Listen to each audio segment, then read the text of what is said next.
Welcome to Ridgewood Talks. Through this podcast, we will be introducing you to some of the leaders and legends in our village. We'll keep you updated about fascinating local events, and we'll dig into the town's hot topics and so much more. But first, let me introduce myself. I'm Jeannie Johnson, the founder of Ridgewood Talks and Ridgewood Walks.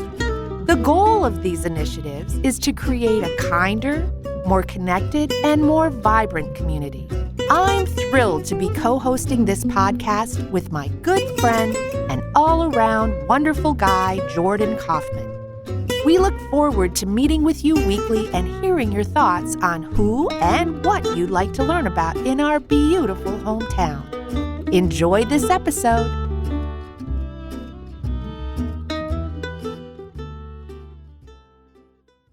Hi, everybody, and thanks for tuning in.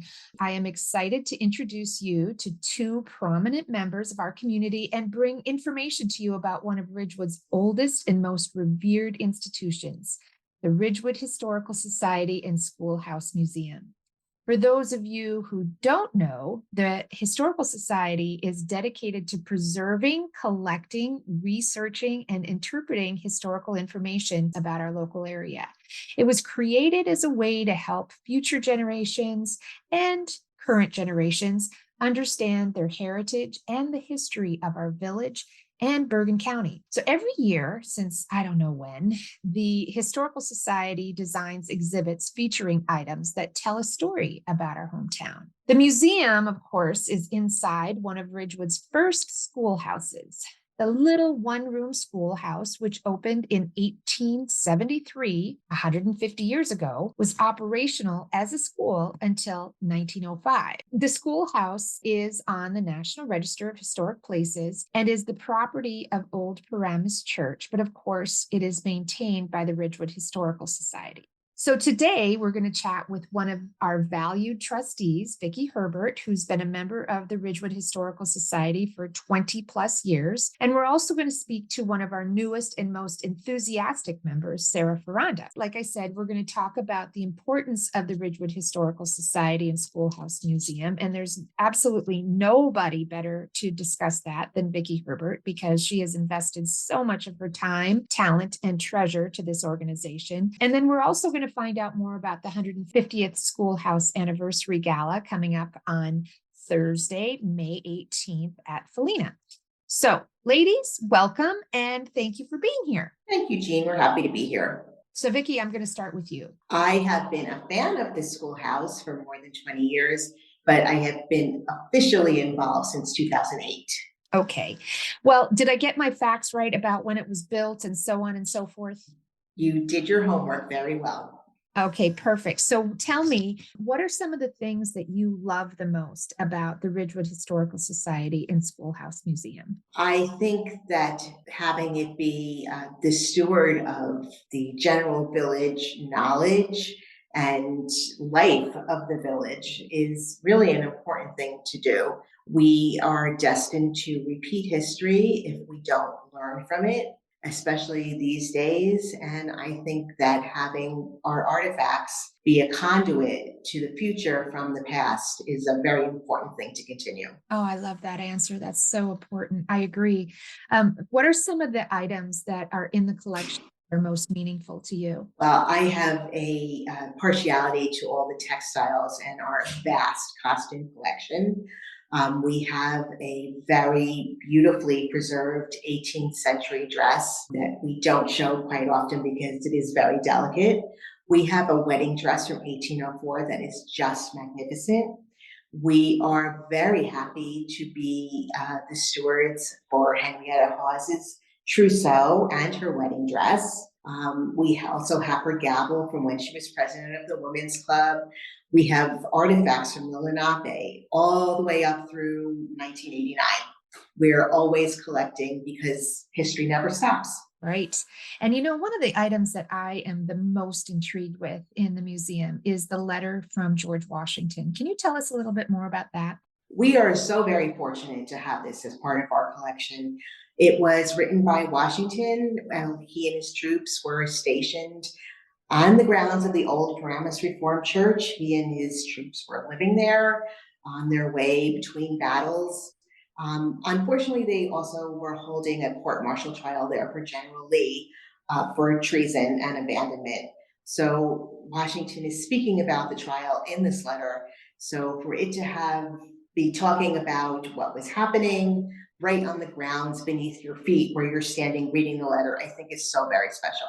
I do too. I think it's just amazing to think that George Washington spent time and did very critical work for the war effort right here in Ridgewood. It's absolutely fascinating to me. I also know that there's some other artifacts with another president, Abraham Lincoln. What do you have about that? We have an engraving done by Ridgewood resident Boutray, which is very special to have. We also have a letter with a signature from Lincoln.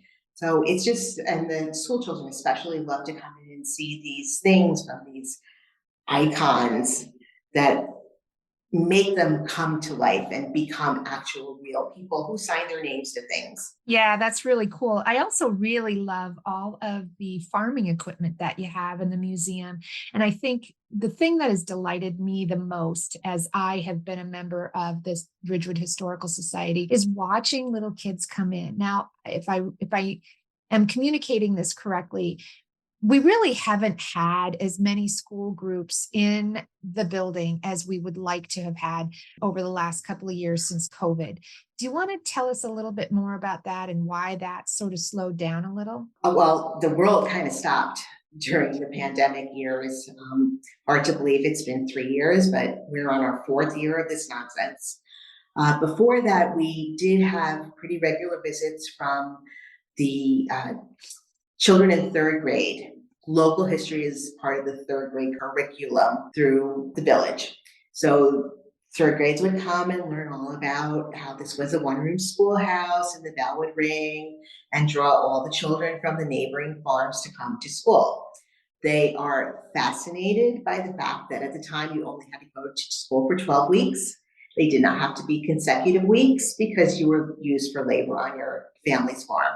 Unfortunately, now the schools have so much to cover that taking field trips they really have to pick and choose where they're going to put their priorities. We would love to see Ridgewood 3rd grades come back. We've also been doing a big outreach trying to go into the schools. We were just at Willard Founders Day, their local history day.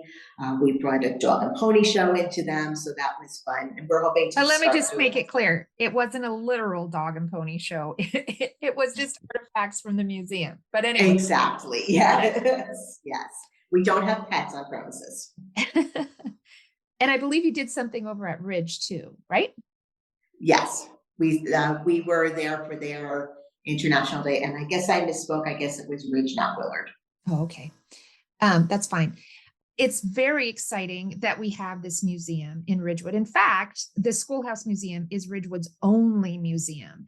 And I want to make it my mission that every single resident in Ridgewood visit at least one time because there is so much great information in there. It's just fascinating.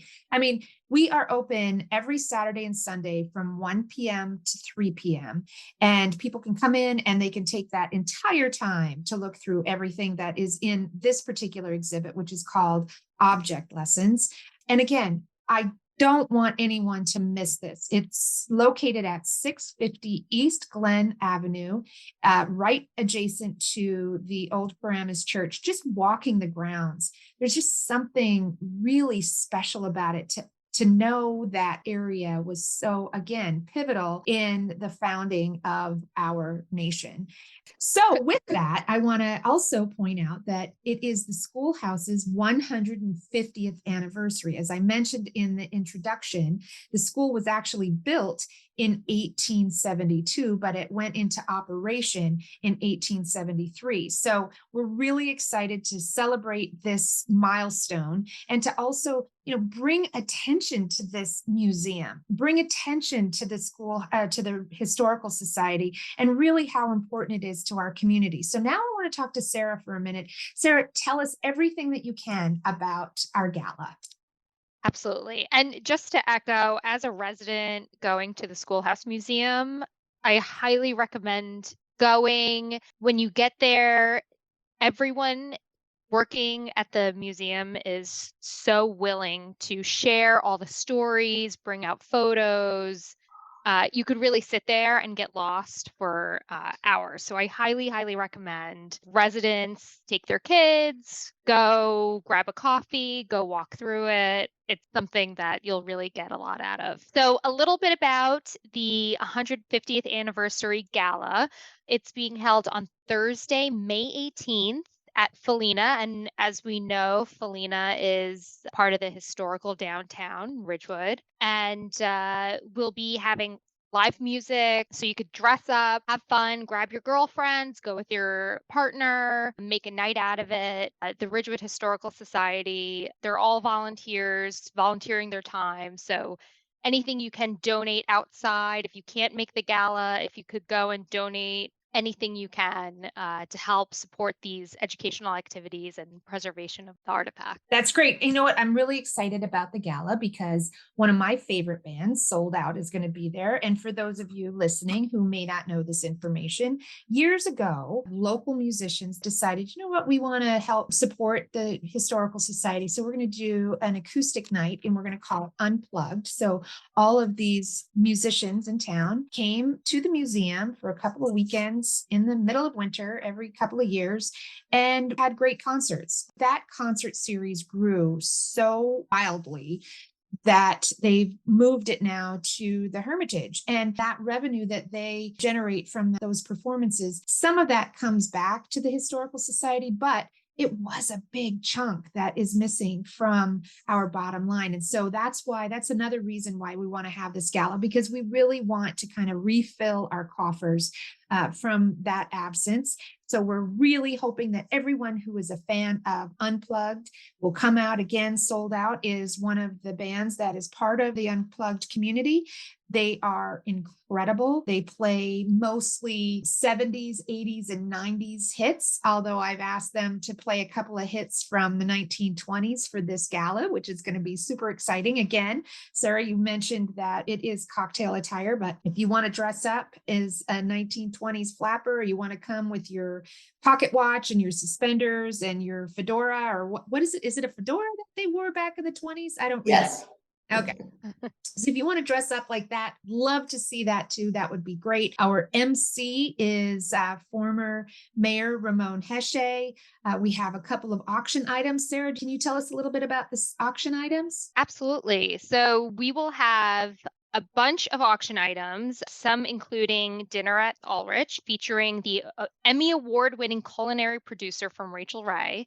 We'll have a custom piece of jewelry from Marcosi and Fine Jewelry. And we'll also have children's packages, including signed books by the author Christina Geist. So we'll have those and many more for you to live auction at the gala. I'm excited about that. And we're going to do a little twist to this gala, and we'll have those live auction items, just a few, but we're really asking people to come and help the museum by donating a package that would help those third graders get into the museum and visit the museum, and not just Ridgewood kids. We want to go into Bergen County and we want to take some underserved communities and pay for them to be able to come in and take a look at that beautiful wedding dress, take a look at that letter from George Washington. We also have a sword on display from the Revolutionary War. There are some Civil War uniforms that are there. We want all the kids in Bergen County to be able to experience this and understand that they are standing on historic ground. So we're asking people to make a donation to do that. We need some other items that in the museum. For example, we need a new laptop. We need a new printer. We need a couple of items for the museum. We want to preserve a quilt. Vicky, what can you tell me about that quilt? I think it was sewn like in the 1800s. What is that quilt? This is actually one of the oldest items in our collection. It was a quilt made overseas and came with one of our original Dutch ancestors around 1800. So it's an 18th century quilt carried over to the New World in the 19th century and has been in the Dutch family for generations, and the family was generous enough to share it with us. It really is a spectacular piece. It's one we've shown it to several quilt experts, and they get all giddy about it because it's so special. Tell me what it's appraised at. What is the dollar amount? We don't appraise things because you really can't replace it. I mean, the 18th century fabrics really are irreplaceable. We had to have it conserved, and we had to have repair work done on it to ensure that Ridgewood residents for more generations will be able to appreciate it. And that cost $10,000, which was a big chunk of money for an organization like us. Wow, that is a lot of money. But when you think about the historic relevance of it and the actual handiwork of that quilt, it's really spectacular to take a look at that. So, Vicky, I know that there are a lot of artifacts in the museum. How many are actually featured in the exhibits? I know it looks like we have a lot of things out on display in the vitrines and through all the different gallery spaces. What you're seeing is maybe 2 or 3% of the entire collection that is owned by the Ridgewood Historical Society. Everything else is stored in the attic. We do have an off-site storage center for larger furniture pieces that we can't display all the time.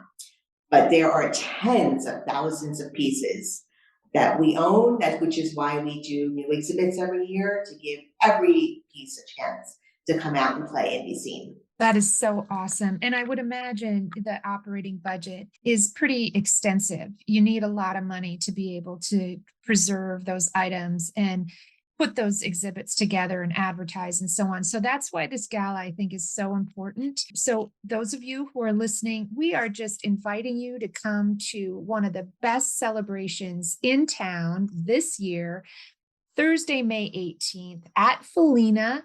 Again, it is a Roaring 20s theme. There's going to be an amazing band there. We're going to have a great time. I know, Sarah, you did a photo booth. We're going to have all kinds of little Roaring 20s paraphernalia for people to goof around with. What else can you tell us, Sarah? You're going to want to come down to Felina on May 18th for the Ridgewood Historical Society Gala. It's going to be fantastic. You could get your tickets at the ridgewoodhistoricalsociety.org, and there's a splash page there where you could buy your ticket. Also, if you're an organization in town, please look at the sponsorship opportunities. We're developing this really great, enduring program that you could place your ad in. That is still open. So check out the website, buy your tickets before they sell out, and it's going to be a really, really good time. I will be there. I know a lot of my friends will be there. So grab your friends, grab your partners, and I will see you in a month. I can't wait. I just want to give a shout out to the committee members. Of course, Sarah is a very instrumental part of the committee, as is Gail Gezzi, Martha Fickinger, Katie Kearns, and myself. And we've been working really hard. And one of the other things that we want to do, apart from celebrating the 150th anniversary for the schoolhouse, is we really do want to honor these trusted and valued trustees. Again, Vicky Herbert, who is here on the show with us. And then we have Candace Latham, or as most of you might know her as Dacey Latham. You know, Dacey has been a Ridgewood resident for over 40 years, and she was a beloved Ridgewood Public School teacher and librarian. And since she retired, Daisy has just poured her heart and soul into community volunteering. She's been, as I mentioned, an invaluable member of the Historical Society. And, you know, she's served on the board in various capacities. And she's also done a lot of work for College Club. She's been a part of that organization for 20 years. And I think Dacey was one of the first people who spearheaded the used book sale over at Somerville School. And that is a lot of work. Every week for many months, she is down in that basement at Somerville, sorting those books and doing what she can to raise money for College Club. So if you've purchased a book from College Club, if you visited the museum, please come and honor Dacey's efforts at the Historical Society Gala, as we said, on May 18th. And then we have another beautiful trustee. Her name is Joyce Hamburger. She's been part of the Historical Society for probably 20 years as well. And, you know, we're really excited for her that she's going to be moving out of Ridgewood. She and her husband, Peter, live in a historic home here in Ridgewood. In fact, they were generous enough to put their home in the historical house tour back in 2019. Their house was built in the 1860s. So it's an incredible place. So obviously they are both history buffs, and Joy, of course, has given so much of her time to the Historical Society by curating all of these exhibits through the years. And as I mentioned, they're moving out of Ridgewood. And so we want to bid our farewell to Joy and Vicky. We got to say goodbye to Vicky too, but she's leaving. She's moving up to Massachusetts so she can spend time with her gorgeous little granddaughter, Gwendolyn, who was born on one of the best days of the year. And I say that because Gwen and I share the same birthday on January 12th. So we're really going to miss you too, Vicky. And I'm so happy that you carved out time to talk to us today. Thank you so much. Thank you, Jean, and thank you so much for all you do, first of all, for the village, for the community, but mostly for the Historical Society and the work that you're doing to really raise everybody's knowledge. If I had a dime for every single person who walked in the museum doors and said, oh my God, I had no idea this was here. I've driven by every single day for 20 years and I finally decided to come in, I could retire a very rich woman. So thank you for raising awareness of the Historical Society and the museum, and for being a generally all around best person ever.